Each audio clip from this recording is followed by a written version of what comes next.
नमस्कार, आप देख रहे हैं DTV भारत और मैं हूं आपके साथ निर्भय किशोर। दरअसल बिहार की सियासत एक नया इतिहास रच रही है और ऐसा पहली बार नहीं हुआ है, बल्कि इससे पहले भी होता आया है। शुरुआत जैसे ही सोमवार से हुई, सदन की शुरुआत हुई, मानसून सत्र के पहले दिन हंगामेदार शुरुआत हुई, लेकिन ये सारा सब कुछ बदल गया तब जब मुकेश सहनी ने खास करके एनडीए विधायक दल के नेता के विधायक दल की जो बैठक होने वाली थी, माफ कीजिएगा, उस बैठक को उन्होंने बहिष्कार कर दिया।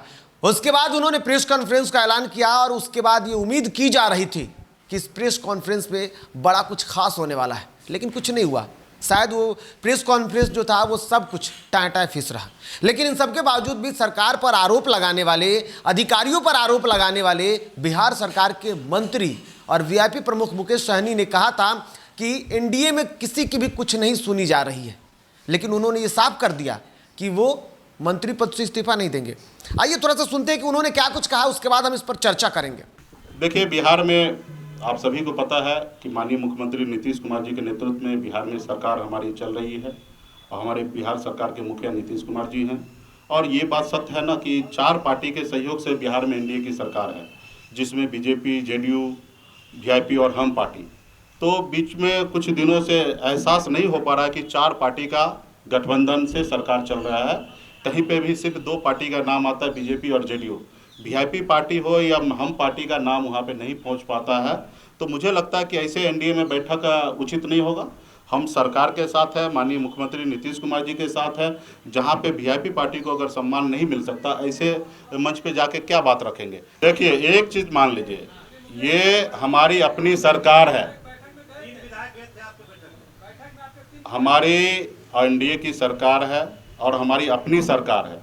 और हम भला किसी पार्टी का नेता नहीं है कि हम जाके इस्तीफा किसी को जाके सौंपेंगे।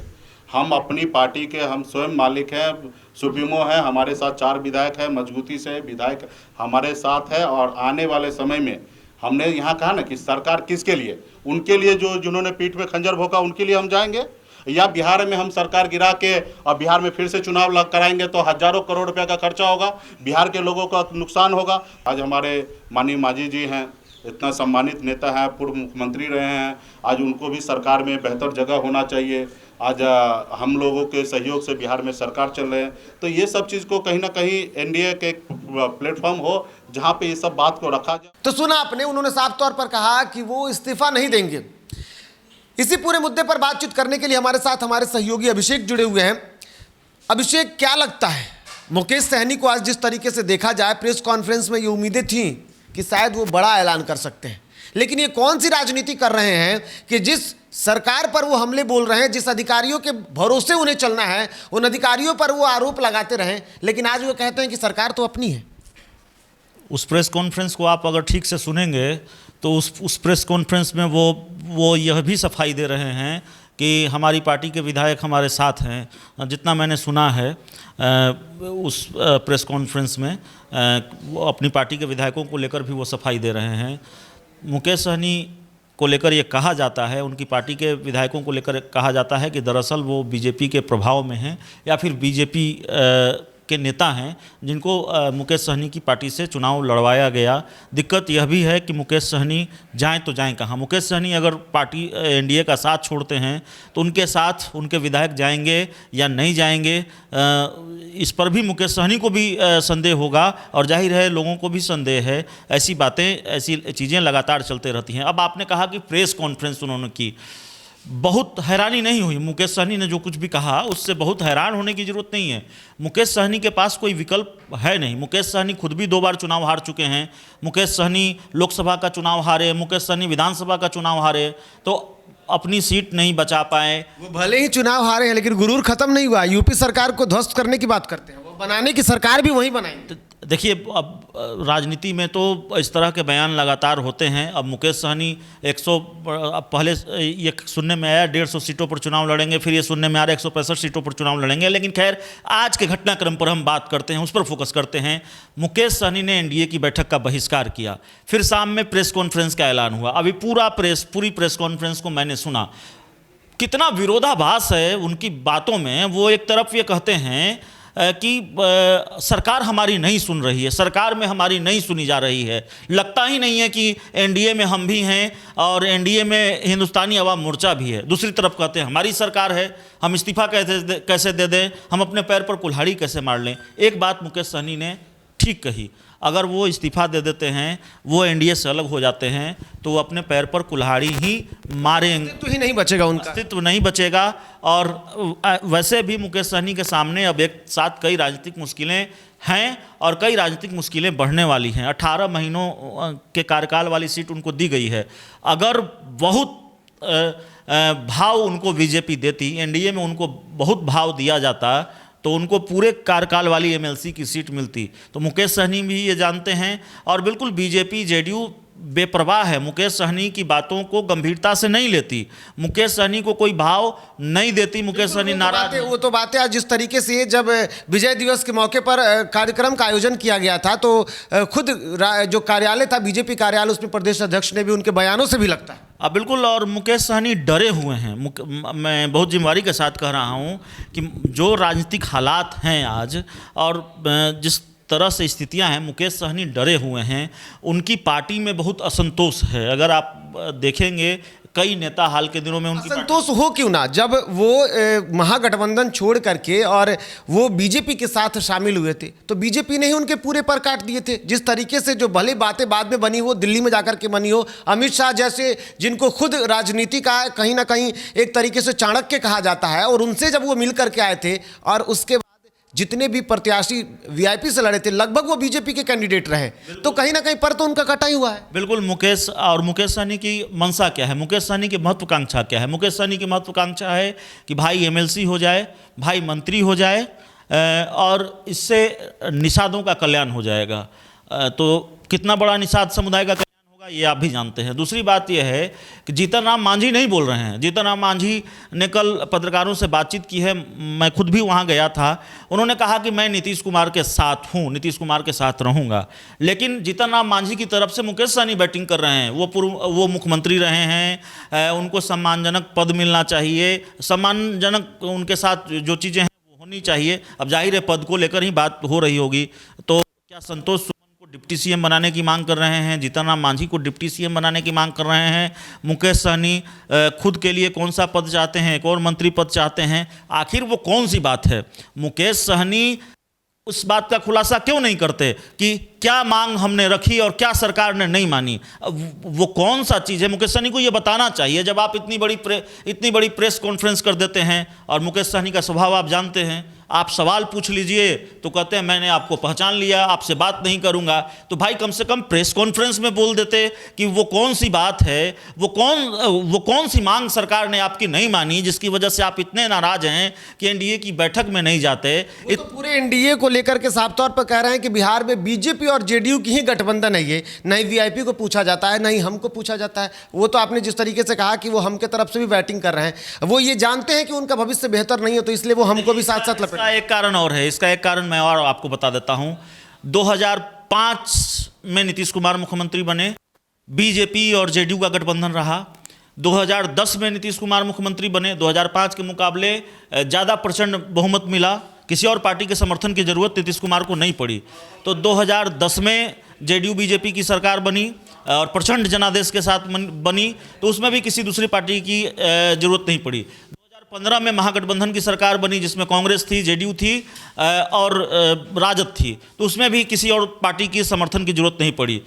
2020 में स्थितियां थोड़ी अलग हो गई हैं, तो बीजेपी और जेडीयू को बिहार में इस तरह से सरकार चलाने की आदत नहीं है। जो स्थिति है कि हम किसी पार्टी का मनुहार करते रहें, उनकी खुशामद करते रहें, क्योंकि 2015 सालों में जेडीयू बीजेपी ने ऐसी स्थितियां नहीं देखी हैं शायद, और देखी ही नहीं है। जो सीटों का गणित है, ये जो इस बार जो गणित आया है, इसमें मांझी की ज़रूरत है सरकार चलाने के लिए, बीजेपी जेडीयू को मुकेश सहनी की ज़रूरत है। लेकिन शायद बीजेपी भी ये जानती है, शायद जेडीयू भी ये जानती है, नीतीश कुमार भी जानते हैं कि बहुत समझौते नहीं किए जा सकते। मांझी की महत्वाकांक्षा को भी आप समझते हैं और वीआईपी पार्टी और मुकेश सहनी की महत्वाकांक्षा को भी समझते हैं। इसलिए मुझे लगता है, जो मेरी राजनीतिक समझ है वो यही कहती है कि बीजेपी और जेडीयू दोनों ने गेंद मांझी और मुकेश सहनी के पाले में डाल रखी है। आपको जाना है तो चले जाइए, ट्रीट हम उसी तरह से करेंगे जिस तरह से हम करते रहेंगे। और देखिए निर्भय, मुकेश सहनी के सामने घुटने नहीं टेकने वाली है बीजेपी या जेडीयू, या जीतन राम मांझी के सामने जेडीयू या बीजेपी घुटने नहीं टेकने वाली है। मुकेश सहनी उसी तरह ट्रीट किए जाते रहेंगे, जीतन राम मांझी उसी तरह ट्रीट किए जाते रहेंगे जिस तरह किए जा रहे हैं। और शिकायत यही है कि बात नहीं सुनी जा रही है, तो बात नहीं सुनी जाएगी। नहीं लगता है कि आपको नहीं लगता है कि आपने जब कहा कि दोनों के साथ वैसा ही बर्ताव किया जाएगा, तो हम प्रमुख जीतन राम मांझी बखूबी समझ चुके हैं, तभी वो शायद कुछ इस तरीके के बयानबाजी भी नहीं कर रहे हैं और ना ही कोई ऐसा स्टंट भी ले रहे हैं, क्योंकि जो उन्हें मिल गया उस पर उन्हें भरोसा है। देखिए, सवाल है कि विकल्प क्या है। सवाल है कि क्या ऐसी स्थितियां हैं कि बहुत आक्रामक हो जाए, मुकेश सहनी और जीतन राम मांझी बहुत आक्रामक हो जाएं, एनडीए का साथ छोड़ दें, महागठबंधन के साथ चले जाएं, लालू यादव के साथ चले जाएं, बिहार में महागठबंधन की सरकार बन जाए, ऐसी स्थिति है। क्योंकि देखिए, सीटों का जो गणित है वो गणित ऐसा है कि 2-4 सीटों से 5 सीटों से सरकार बननी है। मांझी और सहनी की जो 8 सीटें हैं, 4-4 सीटें, वो बहुत महत्वपूर्ण हैं। लेकिन फिर मैं कहूँगा कि मुकेश सहनी के जो 4 विधायक हैं वो मुकेश सहनी के साथ जाएंगे, इसमें भी बड़ा सवाल है। बीजेपी को ज़्यादा देर नहीं लगती। आपको मध्य प्रदेश का खेल याद होगा, बीजेपी को पार्टियों को तोड़ने में ज़्यादा देर नहीं लगती। मुकेश सहनी के 4 विधायक तोड़ने में देर लगेगी, ये कहना बहुत आसान है। तो आप समझ सकते हैं कि क्या हो सकता है। ये बिल्कुल सब कुछ अपने स्तर से है और वो अपने स्तर से काम कर रहे हैं, उनको जो समझ में आ रही है। लेकिन एक छोटा सा होगा और आखिरी सवाल होगा ये आपसे। वो कह रहे हैं कि यूपी सरकार उनसे डर गई। हालांकि संजय जायसवाल ने आज जिस तरीके से जब वो पत्रकारों के सामने थे तो उन्होंने कहा कि इससे पहले योगी सरकार को ही मौका नहीं मिला और वो फूलन देवी को लेकर के जो राजनीति कर रहे हैं, वो राजनीति कहीं ना कहीं उनके सामने अगर देखी जाए तो वो अलग ही तरीके की राजनीति चल रही है, यानी कि उन्हें कानून की नॉलेज नहीं।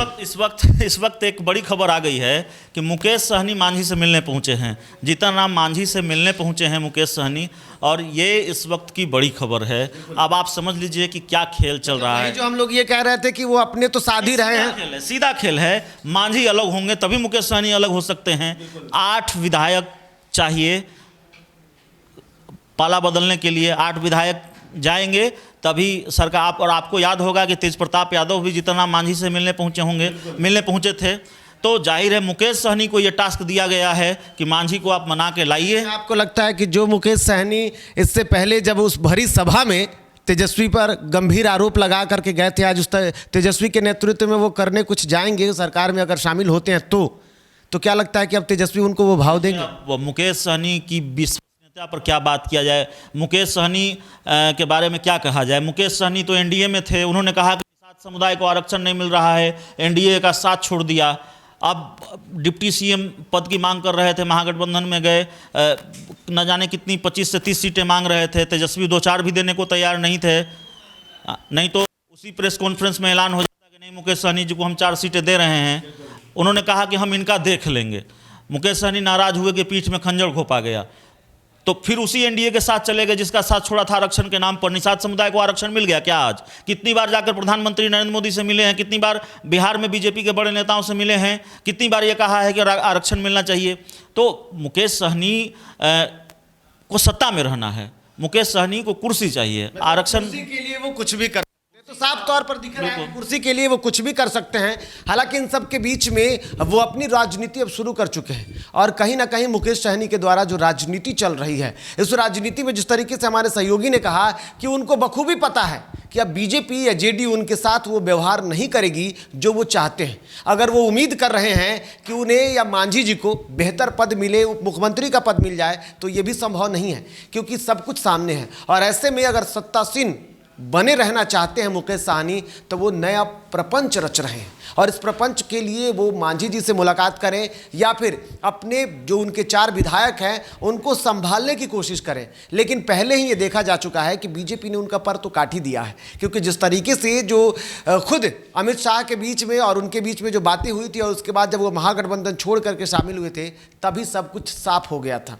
हालांकि राजनीति और राजनीति में कुछ भी हो सकता है, ये कहना गलत नहीं होगा।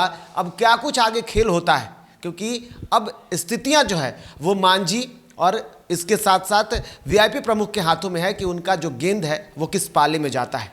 क्या सरकार गिरती है, और अगर गिरती है तो इसमें इन दोनों की महत्वपूर्ण भूमिका होगी, वीआईपी और हम की।